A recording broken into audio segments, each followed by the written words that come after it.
Hello दोस्तों, मैं कुलदीप अपने YouTube channel study with KP में आप सभी का स्वागत करता हूं। आई होप कि आप सब स्वस्थ होंगे, मस्त होंगे। दोस्तों, यूपी ट्रिपल एस सी पेट एग्ज़ाम 2023 जो दोस्तों 28-29 अक्टूबर को होने वाला है, ये दोस्तों एग्ज़ाम का अंतिम पड़ाव चल रहा है। इसमें दोस्तों जो इम्पॉर्टेंट प्रश्न हैं उनका हम फास्ट रिवीजन करने वाले हैं। जीके जीएस के जो इम्पॉर्टेंट क्वेश्चंस हैं उनका हम फास्ट रिवीजन करेंगे। दोस्तों, अगर आप चैनल पर नए हैं तो चैनल को सब्सक्राइब कर लीजिए और वीडियो को लाइक और शेयर कर दीजिए। चलिए दोस्तों, देखते हैं आज का पहला प्रश्न क्या है। तो पहला प्रश्न है, पुनर्गठन के फलस्वरूप वर्ष 1947 में संविधान सभा के सदस्यों की संख्या कितनी रह गई थी? बताइए दोस्तों, पुनर्गठन के समय संविधान सभा के सदस्यों की संख्या कितनी रह गई थी? इसका सही आंसर है ऑप्शन सी 299। 299 सदस्य संख्या रह गई थी। पश्चिमी पंजाब और पूर्वी बंगाल के लिए नए चुनाव हुए। पुनर्गठन के बाद संविधान सभा की सदस्यता 299 थी और इसकी जो बैठक है ये 31 दिसंबर 1947 को हुई थी। इसकी बैठक 31 दिसंबर 1947 को हुई थी। अगला प्रश्न देखते हैं। अगला प्रश्न है, हमारे संविधान में राज्य के नीति निर्देशक सिद्धांत की अवधारणा कहाँ के संविधान से ली गई है? बताइए दोस्तों, राज्य के जो नीति निर्देशक सिद्धांत हैं इनकी अवधारणा किस देश के संविधान से ली गई है? तो इसका दोस्तों सही आंसर है ऑप्शन डी, आयरलैंड। आयरलैंड के संविधान से राज्य के नीति निर्देशक सिद्धांत की अवधारणा ली गई है। भारतीय संविधान के भाग 4 के तहत अनुच्छेद 36 से 51 के अंतर्गत राज्य की नीति निर्देशक तत्वों को शामिल किया गया है। इन्हें आयरलैंड के संविधान से लिया गया है, जिसने स्पेनिश संविधान से कॉपी किया था। आयरलैंड ने दोस्तों स्पेनिश के संविधान से लिया था और हमने आयरलैंड के संविधान से लिया है। अगला प्रश्न देखते हैं।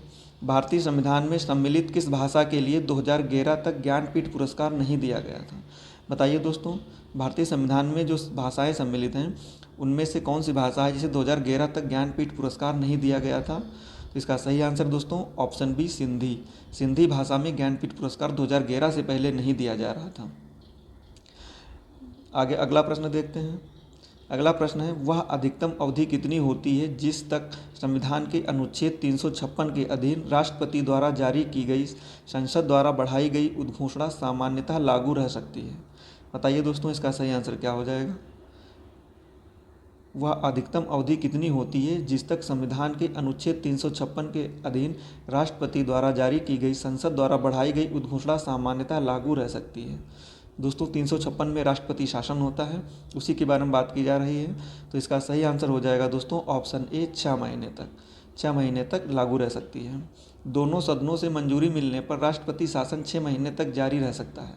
इसे हर 6 महीने में संसद की मंजूरी से अधिकतम 3 साल के लिए बढ़ाया जा सकता है। अगला प्रश्न है, संविधान का कौन सा अनुच्छेद कहता है कि राज्यों के वकील भंग नहीं होंगे? मतलब कहता है कि राज्यसभा भंग नहीं होगी।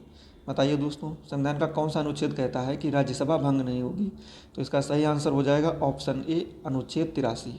अनुच्छेद 83 कहता है कि राज्यसभा भंग नहीं होगी।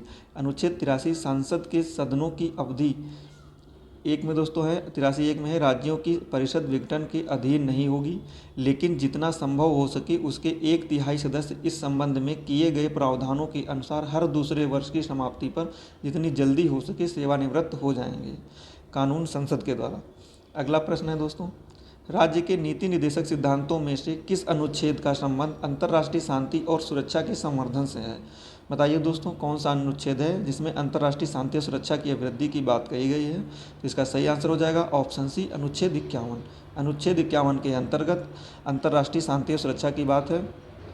संविधान का अनुच्छेद 51 जो कहता है राज्य के नीति निर्देशक सिद्धांत हैं, राज्य को अंतर्राष्ट्रीय शांति और सुरक्षा को बढ़ावा देने और राष्ट्रों के बीच न्यायपूर्ण और सम्मानजनक संबंध बनाए रखने का निर्देश देता है। अगला प्रश्न है, निम्नलिखित में से किस वर्ष संविधान में मूल कर्तव्यों को अंतः स्थापित किया गया? बताइए दोस्तों, किस वर्ष संविधान संशोधन करके संविधान में मूल कर्तव्यों को जोड़ा गया था? तो दोस्तों, इसका जो सही आंसर है वो हो जाएगा ऑप्शन सी, 1976। 1976 में मूल कर्तव्यों को जोड़ा गया था। नागरिकों के मौलिक कर्तव्यों को 1976 में 42वें संशोधन द्वारा संविधान में जोड़ा गया था, स्वर्ण सिंह समिति की सिफारिश पर, जिसे उस वर्ष की शुरुआत में सरकार द्वारा गठित किया गया था।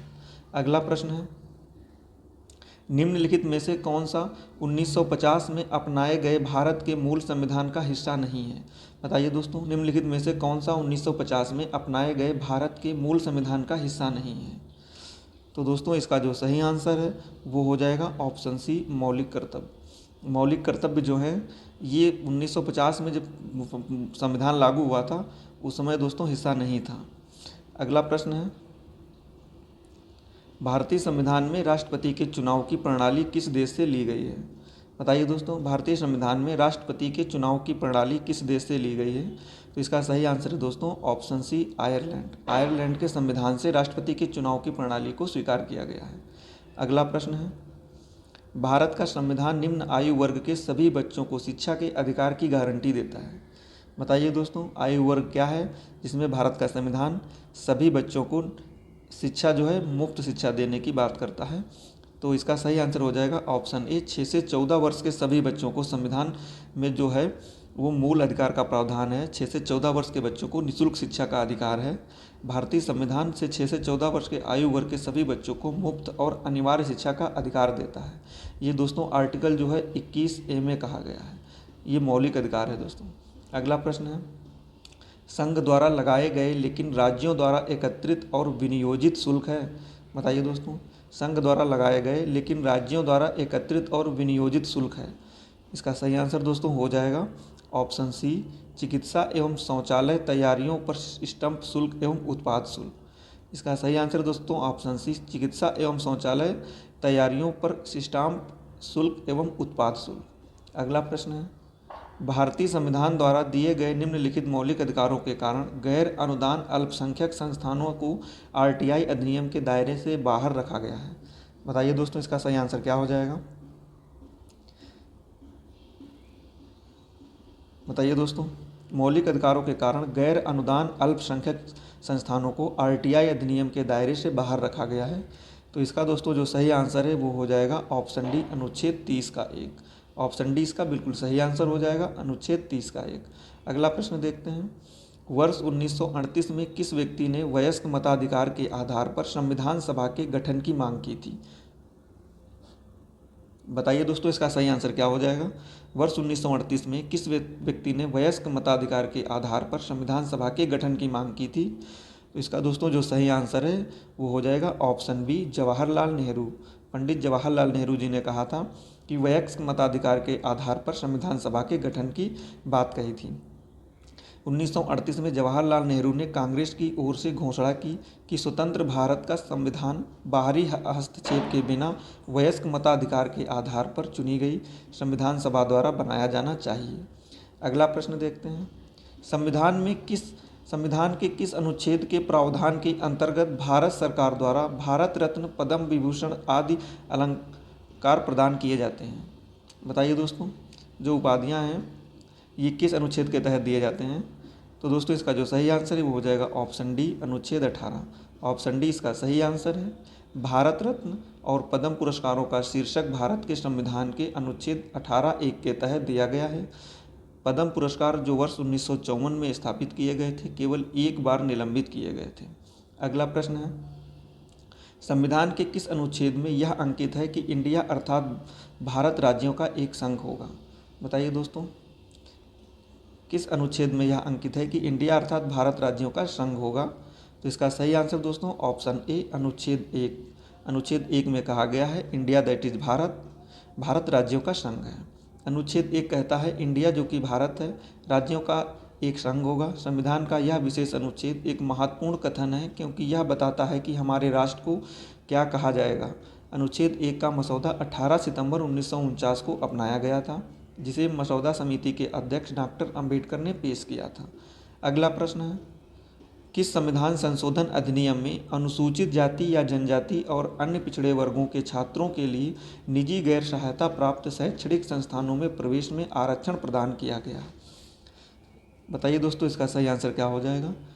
किस संविधान संशोधन में कहा गया कि अनुसूचित जाति, जनजाति और अन्य पिछड़े वर्गों के लिए छात्रों के लिए निजी गैर सहायता प्राप्त शैक्षणिक संस्थानों में प्रवेश में आरक्षण प्रदान किया गया है?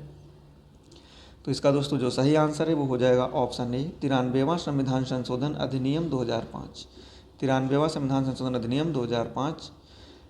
93वां संशोधन अधिनियम जो 2005 में पारित किया गया था वह संवैधानिक संशोधन अधिनियम है जिसने भारत में अनुसूचित जाति, जनजाति और अन्य पिछड़े वर्गों के छात्रों के लिए प्रवेश में आरक्षण की अनुमति दी। अगला प्रश्न है, भारतीय संविधान का कौन सा अनुच्छेद कहता है कि संसद को राज्य सूची में किसी भी मामले पर कानून बनाने की शक्ति है यदि आपातकाल की घोषणा लागू है? बताइए दोस्तों, इसका सही आंसर क्या हो जाएगा?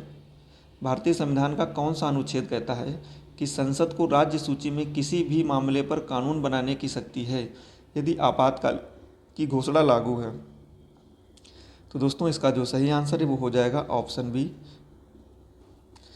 दोस्तों, इसका सही आंसर हो जाएगा ऑप्शन बी, अनुच्छेद 249 है दोस्तों। यहाँ पे अनुच्छेद 249 हो जाएगा इसका सही आंसर।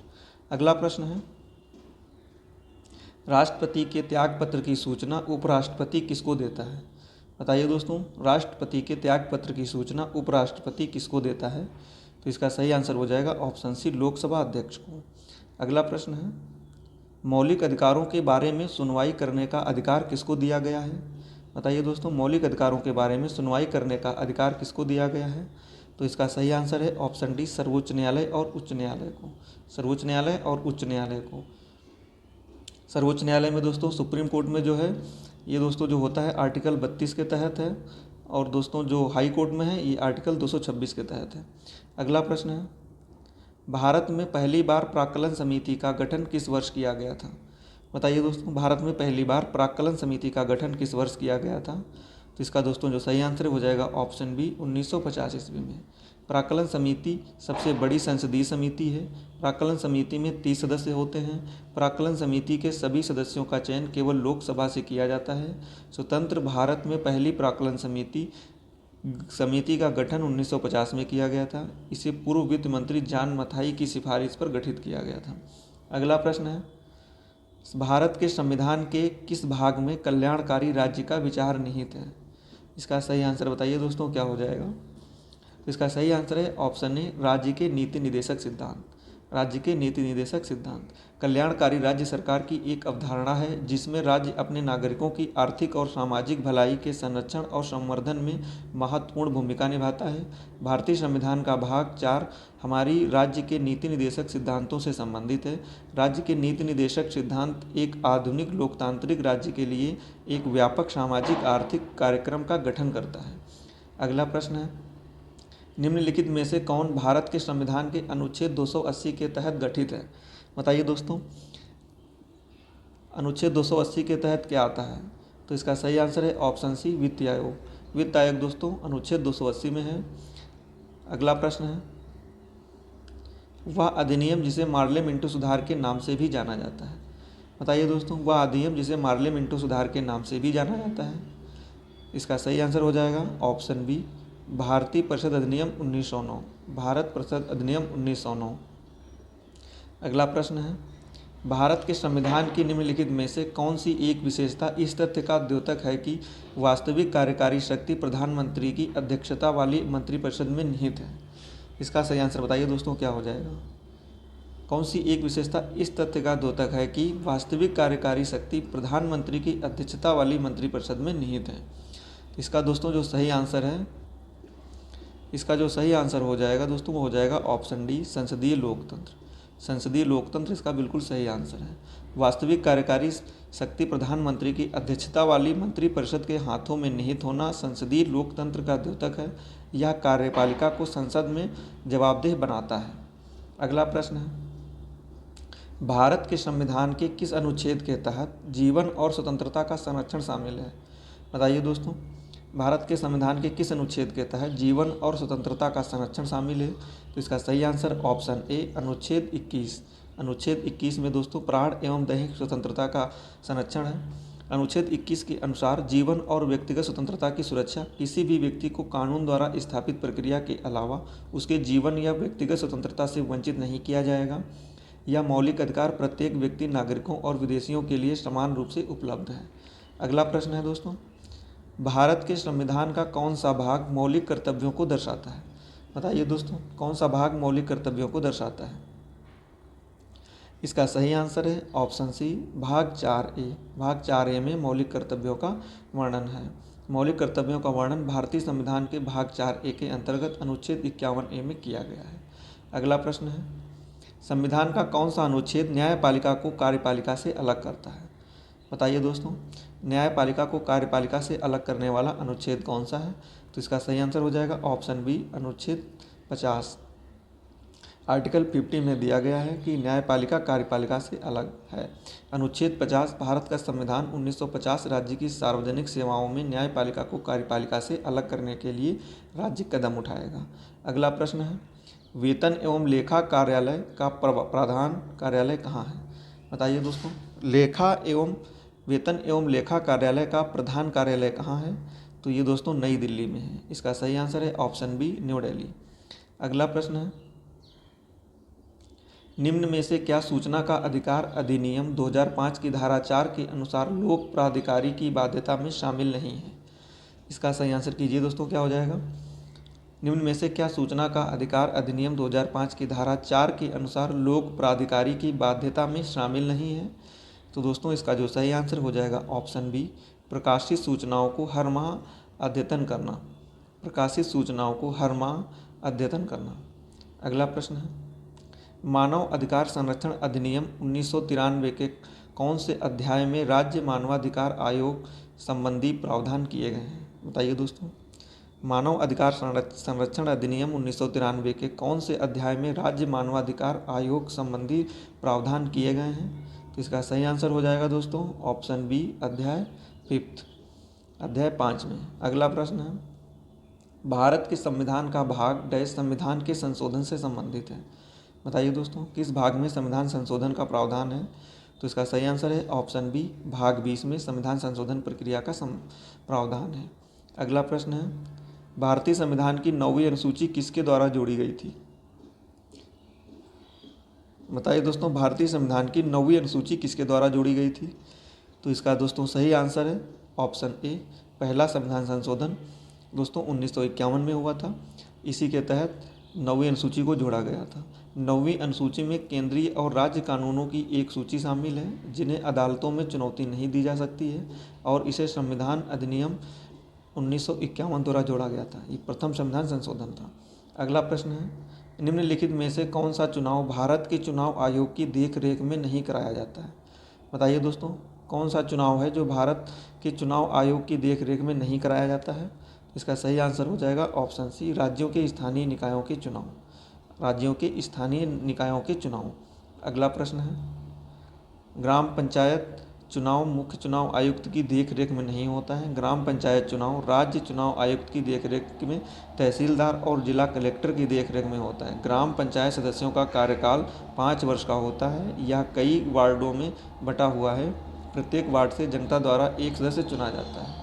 अगला प्रश्न है, दोस्तों ये वीडियो सभी एग्ज़ाम के लिए महत्वपूर्ण है। जिसे अभी एग्ज़ाम होने वाला है UP SSSC, PET, UP police, UPSI, इन सभी के लिए बहुत ही महत्वपूर्ण है। दोस्तों वीडियो कैसा लगा कमेंट में ज़रूर बताएं। उम्मीद है कि वीडियो आपको पसंद आया होगा। कम समय में ज़्यादा जानकारी देने की कोशिश की है दोस्तों। अगर आप चैनल पर नए हैं तो चैनल को सब्सक्राइब कर लीजिए और वीडियो को लाइक और शेयर कर दीजिए, जिससे आपके मित्रों को दोस्तों वीडियो की जानकारी हो सके। थैंक यू दोस्तों।